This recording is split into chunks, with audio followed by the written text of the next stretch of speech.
What's up mga agala, tayo pupunta ngayon sa Castillejos, Zambales, no?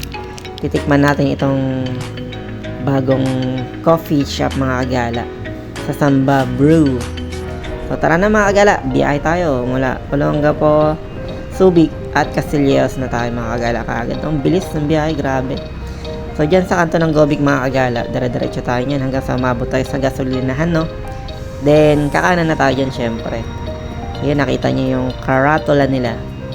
Konting biyahe mga kagala, no? Yan. Hindi naman ganun kaharap road. Okay naman yung daan. Maganda, no? So yan, nandito na tayo mga kagala. Ang bilis ng biyahe natin. Grabe. Basta kape ang pupuntahan, no?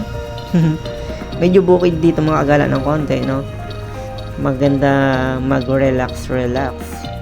Mafe-feel mo yung farm, no? Mala farm pero maliit. So yan mga kagala. Napakaganda ng ambience nila dito, no? Kaya sinalubong na nga tayo ng kanilang aso, no? Si Paul Goso. Ngayon lang uli nakakita ng taga-ibang planeta. So tamang libot lang muna tayo mga agala sa kanilang place, no? Napaka-cute ng kanilang lugar mga agala. So bago pa lang itong kanilang coffee shop, no? So nag-i-start pa lang sila mga agala. May renovation sila. Okay, pinapaganda na yung lugar nila, no? So ito na nga si Paul Goso, no? Gustong gusto niyang makakita ng taga-ibang planeta, artista. So yan, check natin yung kanilang menu mga agala. At ito na nga pala ang kanilang sandwich. Grabe, mukhang napakasarap ng sandwich at nitong pinunta natin ang kape. So yan, tinikman natin. Daman-dama kaagad yung pait ng kahapon. Grabe.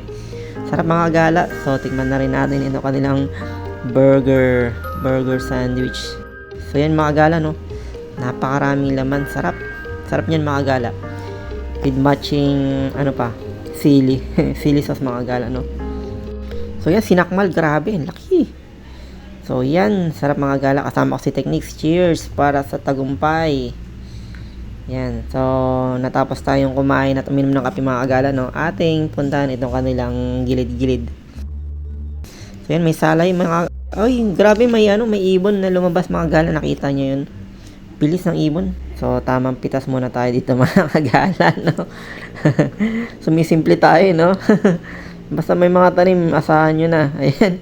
Hindi na kontento sa kalamansi. Umakyat pa ng bayabas. Grabe ka. Tribong gala. Ang daming bunga ng kanilang bayabas mga kagala. So, nasasayang lang. Nahuhulog lang, no? So, kinuha na natin yung mga pinakamalalaki talaga. Titikman natin yung pag-uwi mga gala. So, yan. 3 malaking bayabas tapos kalamansi, no? Chinek lang natin paano mamitas. So, hanggang sa muli mga kagala, no? Kasama ng may-ari. Yan. Thank you.